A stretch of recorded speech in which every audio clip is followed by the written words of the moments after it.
우리 시가 우리에게 은혜 주신 하나님의 말씀은 마태복음 13장 10절로 16절 말씀입니다. 제자들이 예수께 나와 이르되 어찌하여 그들에게 비유로 말씀하시나이까?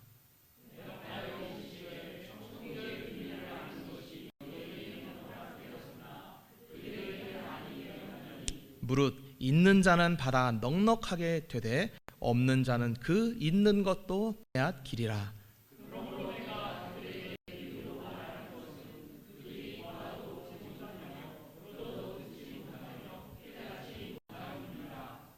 이사야의 예언에 이 그들에게 이루어졌으니 일렀으되 너희가 듣기는 들어도 깨닫지 못할 것이요 보기는 보아도 알지 못하리라.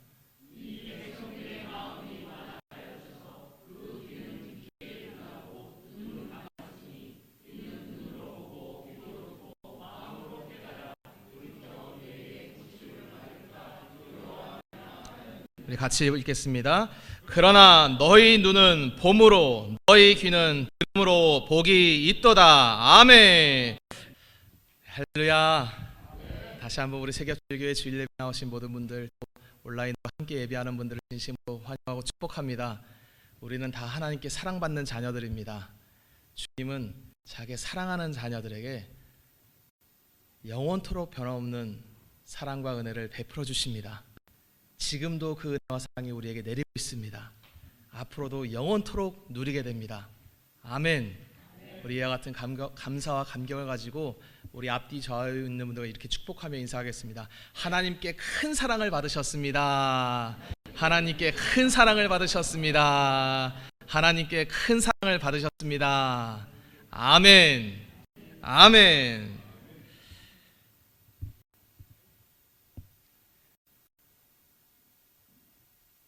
인간이 알아야 될 필수적인 지식은 사실은 덧셈 뺄셈이 아닙니다. 물론 저는 덧셈 뺄셈을 잘하던 사람이었어요. 인간이 알아야 될 정말 중요한 진리는 하나님이 우리를 사랑하신다는 것을 아는 것이 중요합니다. 하나님의 사랑이 어떻게 우리에게 나타났습니까? 성경의 구약 때부터 지금까지 무수히 많은 사람들이 질문하고 있어요. 그럼 그 질문에는 그런 질문, 그런 어떤 하소연, 답답함을 토로할 수밖에 없는 상황이 그 사람에게 없느냐 하면 있습니다. 비참한 인생 많이 있어요. 물론 이 중에는 제가 볼 때는 지구에 있는 70억, 80억 인구에 비추어 볼 때 다 너무 풍족하게 잘 살고 있는, 이것도 사실 주님의 은혜입니다.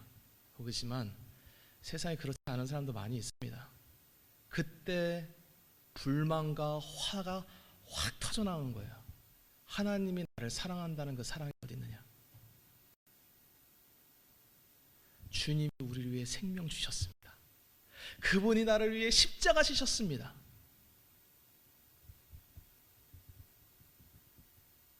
이 얘기를 저 공산당의 아버지 칼 마르크스는 증오하듯이 싫어했어요. 왜냐? 예수가 십자가에서 죽는다고 저 유상급 부르주아들의 더럽고 추악한 논리가 프롤레타리아를 구원 못한다는 거예요. 그 사람 결국 얘기가. 그 사람 쓴 글에 나는 모든 신을 증오한다. 거기서 물론 모든 신이란 건 모든 신이겠죠. 실제로는 예수 그리스도를 말하고 있습니다. 예수님이 행하신 일이 그에게는 답답한 거예요. 천국 줄게. 지금 노동자들이여 단결하라. 일어나서 이 세상을 뒤집어 엎어야 된다고 하니까 크리스찬들은 전부 뭐예요? 나는 예배드리러 간다고. 주님이 나를 구원해 주셨다고. 나는 빈들에서나 초가삼간에서나 주와 함께 있으면 어디서나 천국이라고 이러고 있으니까 여러분 칼 마르크스 눈이 뒤집어지는 거예요. 왜? 같이 힘을 모아서 이 체계를 뒤집어 엎어야 되는 거예요. 그 사람한테는.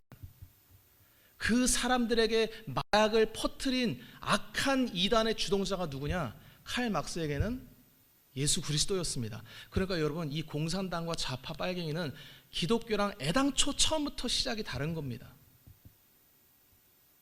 제가 그들도 예수 그리스도를 얘기하는 걸 들어봤어요. 근데 그들이 말하는 예수는 결국 자기들의 선전 논리를 뒷받침하기 위한 성경이 말하지 않는 꾸며낸 예수를 말하고 있습니다.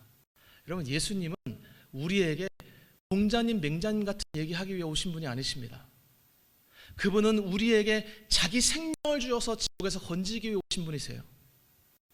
하나님의 저주와 진노로부터 인간을 구원하시기 위해 오신 분이 예수 그리스도십니다. 근데 이 말이 믿지 않는 자들에게는 너무 비현실적이고 추상적이고, 마르크스 얘기대로는 사람들을 마약에 취하게 하는 아편 같은 얘기인 거예요. 믿는 자들에게는 예수 그리스도야말로 하나님의 능력이고 보배이고 지혜입니다. 그분을 믿는 자, 그분을 영접한 자는 영원토록 복된 인생이 보장되는 거예요. 그보다 더 큰 복은 없습니다. 오늘 예수님께서 이제 제자들과 대화하는 장면인데, 이 앞전에 어떤 사건이 있었냐? 예수님께서 해변에서 많은 사람들이 모여서 말하자면 설교를 하셨습니다. 같이 한번 우리 읽어보겠습니다. 마태복음 13장 2절 3절을 우리 같이 한번 읽어보겠습니다. 시작. 큰 무리가 그에게로 모여들거늘 예수께서 배에 올라가 앉으시고 온 무리는 해변에 서 있더니 예수께서 비유로 여러 가지를 그들에게 말씀하여 이르시되. 아멘. 큰 무리가 예수님 앞에 모여들었어요. 예수님께서 해변가에서 배에 이제 올라 앉으시고 그들에게 이제 말씀을 하시는데, 참 제자들에게 상처가 됐던, 걸림이 됐던 게 뭐냐? 비유로 그들에게 말씀하셨던 거예요. 그러니까 비유란 건 사실 우리 그 어려운 건 아닙니다.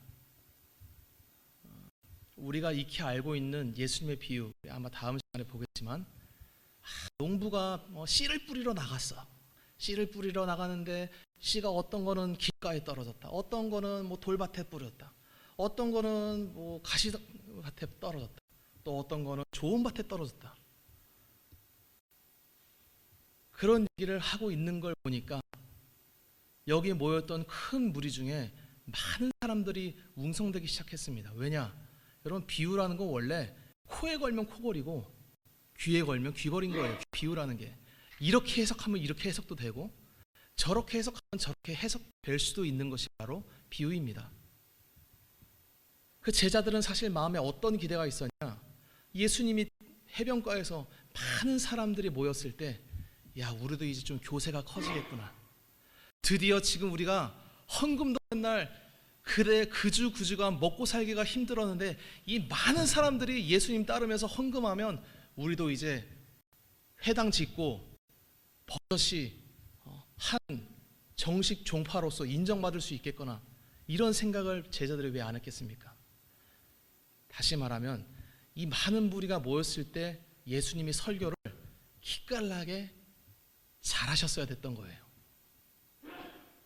그런데 주님께서 설교를 시작하실 때 많은 사람들이 알아듣기 쉽고 아멘입니다, 아멘입니다 하는 얘기를 하신 게 아니라, 갑자기 그것도 해변가에서 많은 사람들이, 심지어 어부인데 갑자기 농부가 씨 뿌리는 얘기를 하고 있는 거예요. 전혀 생뚱맞은, 상황에 맞지 않는 말씀을 예수님이 하고 계십니다. 제자들 실망감이 이루 말할 수가 없었어요. 예수님의 말씀을 듣던 그 수많은 사람들이 웅성대기 시작합니다. 저 무슨 말씀하는 거야? 지금 우리 어부 때려치고 지금 농사 지으라는 소리야? 왜 기왕 할 거면 고기를, 그물을 이렇게 쳐야 된다, 저렇게 쳐야 된다, 뭐 하다못해 깊은 데 가서 그물을 내려야 된다, 이런 말씀을 하시지. 왜 해변가에서 바다 위에서 씨를 여기다 뿌려라, 저기다 뿌렸다, 여기다 뿌렸다, 왜 갑자기 농부의 말씀을 하시는가? 그거에 대해서 A라는 사람, B라는 사람, C라는 사람이 전부 이런 해석 저런 해석하면서 웅성대기 시작합니다. 그러더니 돌아가기 시작하는 거예요. 이때 제자들의 실망감이란 건 이루 말할 수가 없었습니다. 왜 하필이면 우리에게 밝히 말씀하셔서 나를 믿는 자가 살아난다, 너희들 다 지금 죽을 건데 죽어서 지옥 간다, 죄 산 받지 못하면 큰일 난다, 내가 너희 구원하러 왔다, 나를 믿으면 산다, 그리고 좀 기적도 좀 행해 주시고 했으면 사람들이 다 예수님을 믿고 따라왔을 텐데 하필이면 주님께서 해안가에서, 그것도 농부가 씨 뿌리는 비유하시면서 이런저런 비유로 도리어 헷갈리는 말씀을 하신 겁니다. 그때 제자들이 돌아가는 수많은 사람들을 씁쓸하게 쳐다보면서 예수님께 속마음을 토로하는 거예요. 오늘 10절 말씀, 제자들이 예수께 나와 이르되 왜 그들에게 비유로 말씀하셨습니까? 이게 그러니까 예수님께 잘하셨습니다 이게 아니라 지금 어떤 것이 좀 이렇게 답답한 거예요. 제자들이 주님이 비유로 말씀하시니까 저들이 하나도 못 알아들었습니다. 이거는 이 교회가 부흥하지 못한 거는 예수님 탓입니다. 예수님이 비유로 말씀했으니까 우리가 저 많은 사람들이 다 떠나갔습니다 라고 예수님을 향한 나름 원망 섞인 하소연을 제자들이 한 거예요.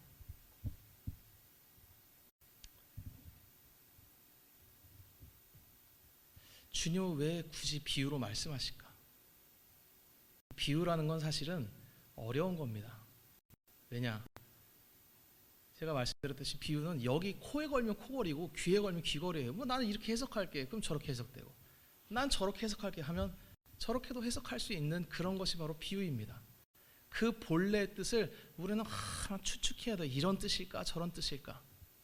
물론 문학을 좋아하는 사람들은 그렇게 열린 결과를 놓고 해석의 다양성을 누릴 수 있도록 해주는 것에 대해서 좋아할지도 모르겠지만 이때 당시 어부 출신 제자들은 단순한 사람들이에요.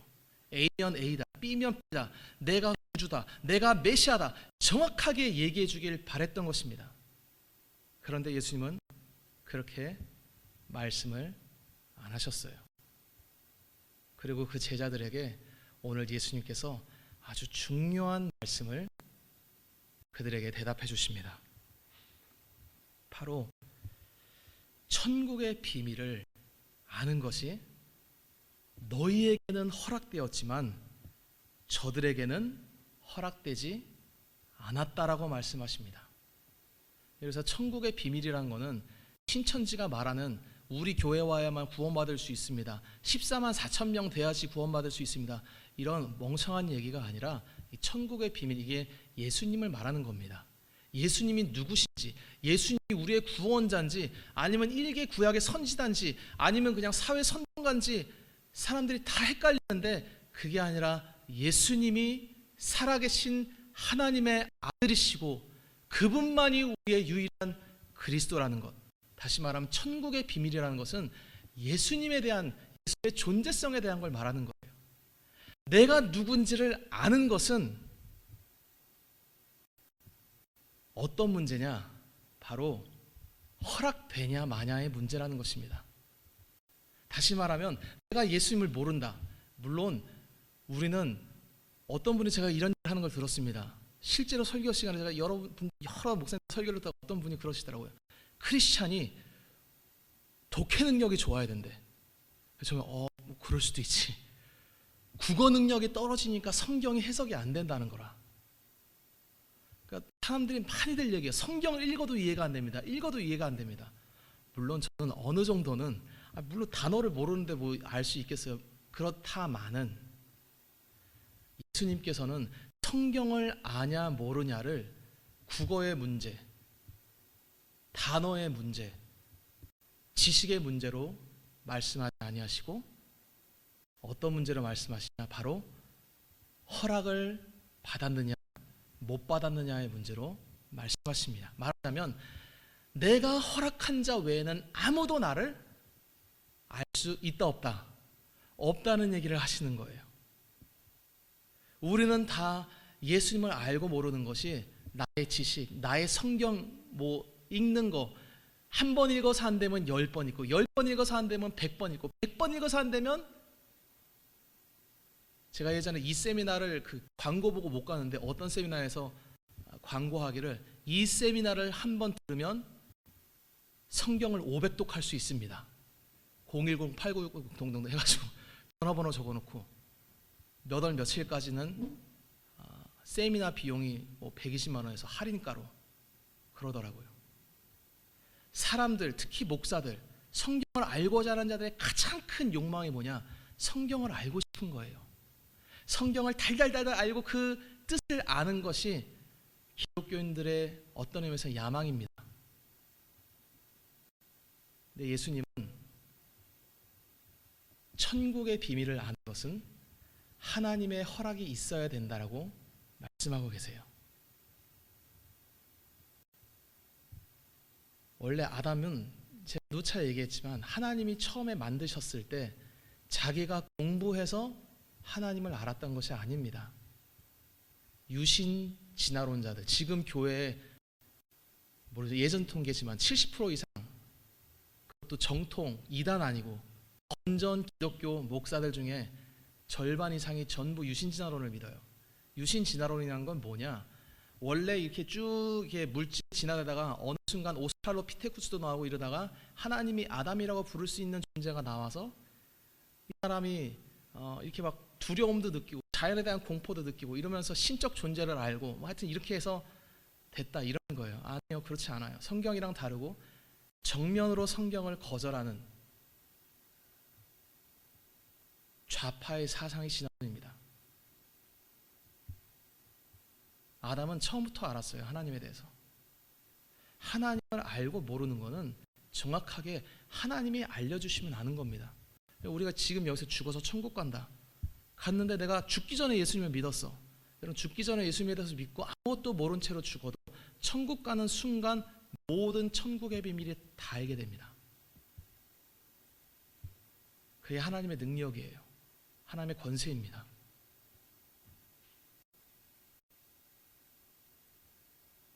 인간이 타락한 다음에 뭘 잊어버렸냐? 하나님이 누구신지를 잊어버린 거예요. 주님이 나를 사랑한다는 것도 잊어버린 것입니다. 죄라는 게 이렇게 무서운 거예요. 하나님께 사랑받고 하나님과 영원토록 교제하며 살도록 지음받은 인간이 죄로 인해 타락했을 때 하나님에 대해서 그 뒤틀리고 어그러진 인상들, 다시 돌아가고 싶어도 돌아갈 수 없는 그 죄의 한없는 간극은 인간의 노력과 어떠한 지식으로 메꿀 수가 없습니다. 그것을 주님이 메꿔주기에 오셨는데 모든 사람을 구원할 생각이 예수님이 있으시냐? 없습니다. 여러분, 애당초 성경은 처음부터 끝까지 계속 보면 하나님은 아주 대놓고 편애하시는 분이세요. 물론 하나님은 편애하냐, 하나님은 차별하냐, 이건 어떠한 주제로 말하느냐에 따라 좀 다릅니다만 주님에게는 구원받을 자가 따로 정해져 있고 구원받지 못할 자가 따로 정해져 있습니다. 물론 우린 다 모릅니다. 우리는 하나님이 아니에요. 하지만 목사로서 제가 어렴풋이 하나님의 말씀을 전했을 때 아무리 제가 예수님이 우리의 보배이십니다, 예수님만 구해야 됩니다, 예수님 해도 튕겨져 돌아오는 메아리가 예수 그리스도가 아닌 분들도 있어요. 심지어 교회 교인들 중에서도. 저는 그들의 훗날을 알지 못합니다. 근데 그거는 저로서는 어쩔 수 없어요. 왜? 하나님이 그 귀를 닫으신 것입니다. 근데 만약에 말씀을 듣고 와, 정말 예수님이 나의 구원자시구나, 그분이 나의 보배이시구나, 세상의 모든 지식을 내가 배설물처럼, 지식을 버리란 뜻이 아니라 하나님을 아는 것, 예수님을 아는 것이 가장 귀한 것이구나 라고 깨달은 자는 정말로 주님께 복받은 자입니다. 어떤 분이 저에게 이런 고백하는 걸 제가 들었습니다. 목사님, 제가 수십 년을 신앙생활했습니다. 그런데 비로소 최근에 와서야 예수님이 하나님의 아들이신 것과 그리스도라는 게 내가 믿어집니다. 이런 고백을 저에게 하더라고요. 놀라운 고백입니다. 정말 복된 고백이에요. 예수님이 그에게 말씀하십니다. 내가 복이 있다. 이를 너에게 알게 하시니는 하늘에 계신 내 아버지시니라. 할렐루야. 살아계신 사랑하는 성도 여러분, 우리 예수님께서 이 땅 가운데 찾아오셨을 때 그분은 유대인을 왕으로 하시고 유대인의 왕으로서 죽으셨어요. 그러니까 그분은 어떤 한 민족을 만들기 원하십니다. 이게 혈통적 그 유대인을 말하는 게 아닙니다. 어떤 비유적인 거예요. 다시 말하면 구원할 사람이 딱 정해져 있다. 많은 사람들이 나를 알고자 했지만 그들은 결국 내가 봐도 보지 못하게 하고 들어도 듣지 못하게 할 것이다.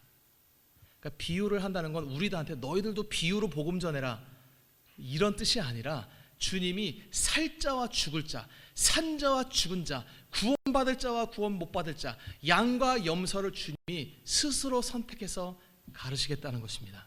그러므로 성도 여러분, 우리가 받은 구원, 우리가 예수님을 알게 된 것은 얼마나 큰 복입니까? 예수님을 아는 것보다 더 큰 복은 없어요.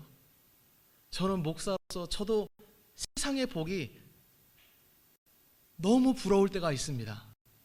오죽 제가 미련한 놈이냐. 가끔은 저기 엔터테인 TV쇼 보다가 야, 저 연예인이 너무 부럽다. 저 사람은 저렇게 희희낙낙 웃으면서 돈 벌고 즐겁게 살면서 인기도 많고 가끔 그런 게 저는 부러울 때가 있습니다. 근데 그는 크리스찬이 아니에요. 주님 앞에 나아가서 기도할 때 주님은 저의 마음을 또 달아보십니다. 너가 받은 복이 무엇이냐? 너가 받은 복을 한번 세어보아라. 내 사랑하는 아들아. 근데 제가 속에 가끔은 화가 날 때가 있습니다. 천국에서 내게 줄 복을 100만 분의 1이라도 지금 이 땅에서 누리게 해주십시오. 별 얘기 다 했어요. 제가 주님 앞에 기도할 때 연예인처럼 생기고 싶습니다. 키가 왜 179입니까? 184까지만 키워주십시오. 이거 전부 제가 나이 들어서 어렸을 때 한 기도가 아니에요. 다 나이 들고 다른 사람들이 겉으로 볼 때는 철든 나이 때 주님한테 했던 기도입니다. 그러니까 여러분, 크리스찬이라는 것이 물론 저의 어리석음이지만 미련한 거예요. 다들 하나님이 우리에게 주신 가장 큰 복은 외면하고 세상에 부질없는 것 구하다가 주님의 은혜로 가까스로 구원받는 게 바로 우리 성도들 인생입니다. 12절에 무릇, 따라해보세요. 무릇 있는 자는 받아 넉넉하게 되고 없는 자는 그 있는 것도 빼앗기리라. 뭐가 있다는 겁니까? 네, 말씀인데 천국의 비밀이 허락되어진 자, 그 자는 아무리 비유로 들어도 결국 주님이 깨닫게 하시고 아, 예수님이 나의 구원자시구나, 이 믿음이 넉넉하고 풍성하게 30배, 60배, 100배까지 자라난다는 거예요. 천국의 허락이 없는 자는 아무리 말씀을 들어도 들었던 말씀이 결국은 마귀에게 빼앗기든 길가에 떨어지든 재물과 근심에 열매를 못 맺든 결국은 들었던 그 말씀이 그에게 유익이 안 된다, 구원을 못 받는다라고 주님이 말씀하고 계십니다. 그러니까 여러분, 뭐가 있어야 되나? 천국의 허락이 있어야 돼요. 근데 이거는 제가 할 수 있는 것도 아니고 여러분이 할 수 있는 것도 아닙니다. 다만 제가 여러분에게 늘 예배 때마다 얘기 드리는 거예요. 예수님을 믿는 것이 복입니다. 예수님을 아는 것이 복입니다. 예수님을 예배하는 것이 진짜 복입니다. 할렐루야. 제가 볼 때 우리는 다 복받은 자들이에요. 설령 여기서 지금 그런 분들은 안 계시겠지만 내가 예수님이 누군지 아직 모르겠습니다 하더라도 웬만하면 교회를 떠나지 마십시오. 왜냐? 언제 주님의 구원의 은혜가 임할지는 아무도 모르는 거예요. 믿으면 구원 받습니다. 예수가 그리스도의 신과 그분이 살아계신 하나님의 아들이요 유일한 생명의 길이요 유일한 진리라는 것을 알면 그 알면 하늘에서 허락이 떨어져서 아는 거예요. 가장 큰 복을 받은 것입니다. 할렐루야. 그러므로 우리는 예배 때마다 와서 그 은혜를 더욱 사모하는 거예요. 내 주님 더욱 알기를 원합니다. 그럼 주님이 처음에는 한데 아주 작은 씨앗 같던 것이 점점 들으면 들을수록 믿음은 들음에서 나고 들음은 그리스도의 말씀으로 말미암니라.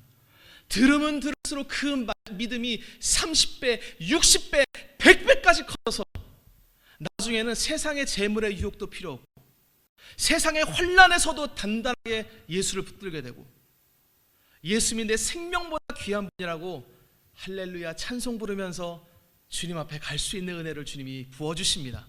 그 은혜를 우리 모두가 받아 누리기를 소망합니다.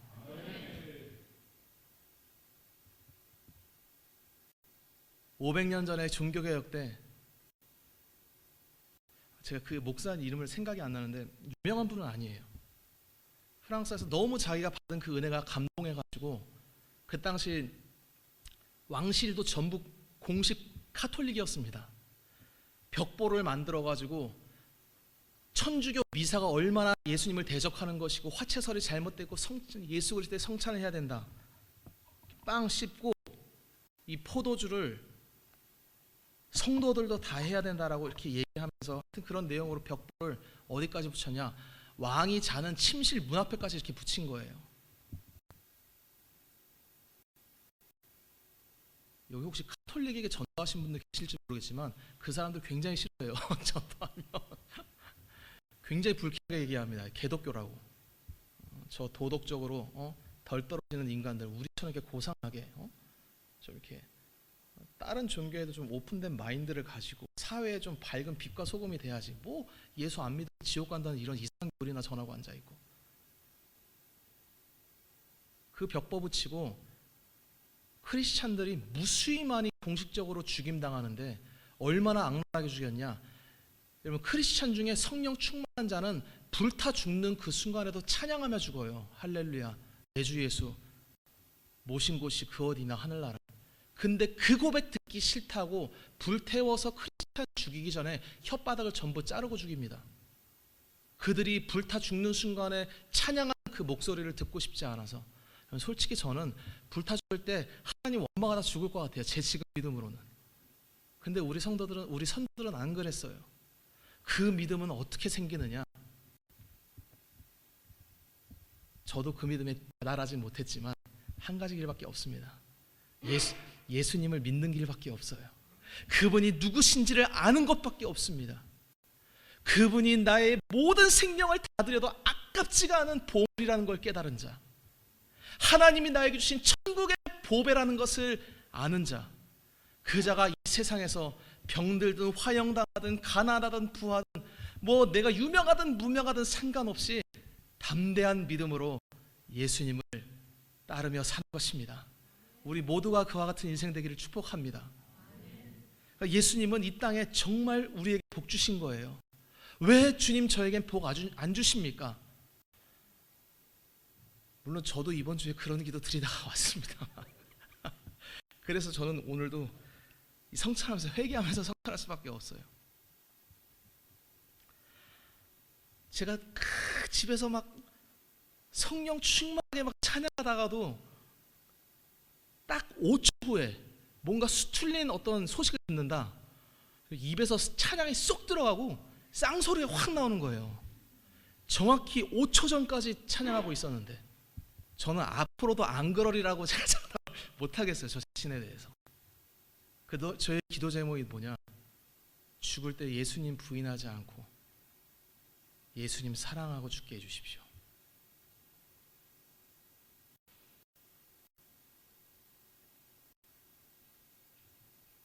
그게 우리 크리스찬들의 기도 아니겠습니까? 우리 다 연약한 거예요. 하지만 주님은 이 제자들에게, 이 제자들 사실 바닷가에 큰 무리가 모였다가 예수님이 비유로 말씀하시는 통에 다 떠나갈 때 그 돌아가는 씁쓸, 우리 교회에서 이래서 전도 대회를 했는데 지금 한 20-30분 안 되시는데 갑자기 200명이 온 거라. 여기 가득 채웠는데 의자가 모자라서 좌우로 사람들이 쫙 서 있어서, 그래서 우리 교회가 부흥되게 하는 박윤덕 권사님이 서목사님 오늘 설교는 홈런 치셔야 됩니다 라고 얘기를 했는데 갑자기 서목사 보더니 농부가 씨를 뿌렸는데 돌밭에 뿌렸다가 열매를 못 맺었습니다. 아멘. 이제는 우리 주 예수 그리스도의 은혜가, 이러고 끝냈어. 그때 사람들이 뭐야 저 목사 미쳤네, 저 뭔 소리 하는 거야 이러고 왔던 200명 중에 다 떠나가고 여기 앉아있던 분들 중에서 한 8명이 다 나가신 거예요, 교회를. 더 이상 못 듣겠다 서목사 설교를. 그때 박권사의 마음에 밀려드는 그 원망스러운 죄송합니다, 제가 예를 들 사람이 없어가지고. 제자들의 마음이 그랬던 거예요. 왜 그 큰 무리를 다 하필이면 비유 말해서 다 내쫓으셨습니까? 여러분, 예수님은 살릴 자와 죽일 자가 이미 마음에 정해지신 분이세요.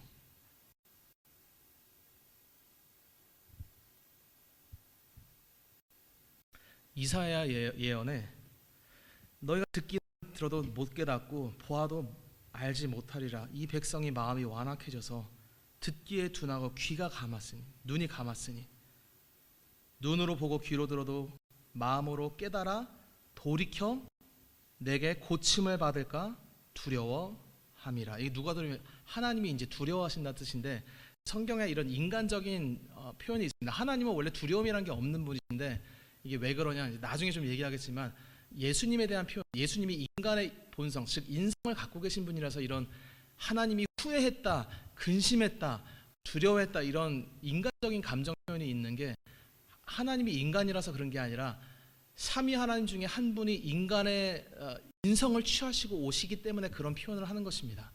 이 두려워한다는 건 무섭다 이런 뜻이 아니라, 말하자면 아주 소름 끼치게 싫다 이거예요. 예수님께서 뭐가 싫으냐, 마음이 완악한 자들, 하나님과 나오기는 나아오는데 어떤 자들을 완악한 자라 하느냐, 하나님 자신이 목적이 아니고 하나님을 수단 삼아서 내 인생의 다른 목적을 이루고자 하는 자들을 하나님은 완악한 자들이라고 합니다. 여러분, 만약에 하나님이 수단이고 인생에 다른 목적이 있다, 그렇게 신앙생활한다, 그러면 그 자는 하나님을 무당히 섬기는 잡신으로 비하하고 격하하는 큰 신성모독을 저지르는 거예요. 작은 죄를 저지르는 것이 아닙니다. 하나님은 존재 자체가 피조물이 영원토록 감사하고 찬양하고 경배받기에 합당한 분이 바로 우리 성삼위 하나님이십니다. 아멘. 그분은 우리의 수단이 아니세요. 그러나 감사하게도 그분만을 목적 삼고 엎드리는 자에게는 그분의 우리의 수단, 방패요 반석이요 모든 것 되어주시는 분이 자비롭고 은혜로우신 우리 하나님 아버지십니다. 근데 하나님 앞에 나오는 자 중에 완악한 자들, 하나님을 내 돈벌이 수단, 하나님을 내 명예 수단, 하나님을 내 어떤 인생의 다른 수단으로 삼고자 하는 자들의 예수님을 알고 구원받는 것을 예수님은 몸서리치게 싫어했다, 그거를 두려워한다라고 표현합니다. 예수님은 너무 싫은 거예요. 예수님은 좋고 싫은 게 명확한 분이세요. 가끔 연애 프로그램 보면 그런 얘기 있더라고요. 나쁜 남자보다 더 나쁜 남자가 무슨 남자다? 모르시는구나. 다 이런 건 나만 관심 있구나. 우유부단한 남자다. 이게 좋은 건지 안 좋은 건지, 뭐 표현도 이게 뭐 좋은 거야 잘 모르겠어. 나쁜 자식입니다. 입장이 분명해야 되는 거지. 난 이게 싫어, 난 너가 좋아. 좋은지 안 좋은지 모르겠어. 저 옆집 여자도 좋고 너도 좋아. 내 마음을 나도 모르겠어. 그거는 가요나 그렇게 얘기하는 것이지, 우리 예수님은 좋고 싫은 게 분명하신 분이세요. 싫은 거는 아주 강렬하게 내가 두려울 정도 싫다. 주님이 두려워하는 게 어디 있겠어요. 너무너무 싫다 얘기를 하고 계신 겁니다. 나를 너희들의 도구요 수단 삼지 말아라. 그러나 누구든지 나에게 와서 나를 떠났던, 하나님을 떠났던 죄악을 내 앞에서 눈물을 흘리며 회개하는 자에게 내가 그의 길도 되어주고 생명도 되어주고 지혜도 되어주고 모든 것이 되어주겠다. 바로 너희들이 그렇게 택함받은 자들이다. 사랑하는 성도 여러분, 이게 바로 진정한 복입니다. 예수님을 아는 것이 복이에요. 예수님을 믿게 된 것이 복입니다. 주님이 나의 구원자이십니다. 여러분, 간증이라는 것은 내가 인생 가운데 무슨 기적을 체험해야 되는데, 아니에요. 간증이라는 것은 예수님이 나의 구원자이십니다. 그분이 저의 죄를 대신해서 십자가에 달리셨습니다. 이게 진짜 간증입니다. 이게 참된 간증이에요. 이게 교회가 지켜야 될 간증입니다.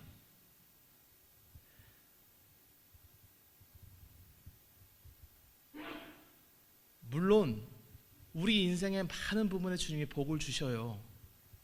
저도 그렇고 아내도 그렇고 심지어 우리 자식들도 주님이 주신 여러 가지 다른 어떤 삶의 은혜와 복들을 간증하라면 제가 왜 없겠으며, 그리고 여러분에게는 왜 없겠습니까? 있겠죠. 그런데 교회가 지켜야 될 참된 간증은 예수님 볼 간증, 증거. 내가 본 것을 증거할 때 무슨 복을 내가 증거해야 되느냐?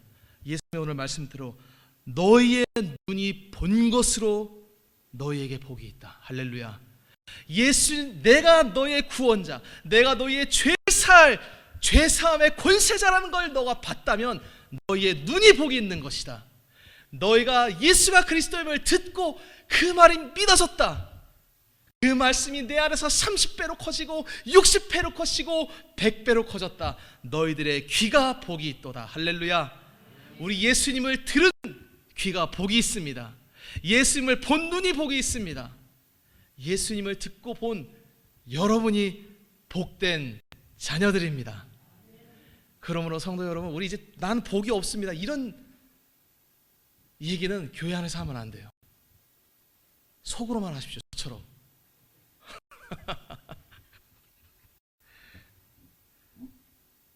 저는 지금 이제 목회 안 하시나? 소망교회 곽선혜 목사님이라고 예전에 유명하시던 한국교회 목사님. 그분이 예전에 그러시더라고요. 목회자는 위선의 십자가를 지고 가는 사람들이라고. 아무리 내가 믿음 없어도 여기서 믿음으로 외쳐야 되고, 나도 때로는 예수님이 안 믿어지는데 예수님은 꼭 믿어야 된다고 외쳐야 되는 겁니다. 그러니까 여러분, 여기 아마 저 바라보고 오시는 분은 아무도 안 계실 줄로 믿습니다. 너무 감사해요. 우리의 소망은 예수님께밖에 없습니다. 내가 예수님 앞에 기도할 때 막 금식하면서 울며 불며 기도할 필요 없어요. 그냥 기도할 때 예수님 감사합니다. 주님 저를 사랑하신다고 하는데 제가 사실은 잘 안 느껴집니다. 오늘도 알게 해주십시오. 주님의 사랑에 취하게 해주십시오. 세상 사람들 왜 다 술 마시고 술에 취하려고 하냐? 인생이 힘든 거예요. 인생 힘듭니다. 마약에 취한, 우리나라 마약 청정국 이제 끝났다라는 얘기를 제가 왕왕 매스컴에서 들었습니다. 인생이 힘든 거예요. 그 힘든 인생, 칼 마르크스가 아편이라고 얘기했던, 조롱했던 그것. 하지만 참된 안식과 평안과 위로와 기쁨을 줄 수 있는 유일한 것은 바로 예수 그리스도 한 분뿐이십니다. 그분을 간절히 찾으시고 천국을 향해 침노해 나가시다가 마침내 천국을 소유하는 저와 우리 모두가 되기를 주의 이름으로 축원합니다. 아멘.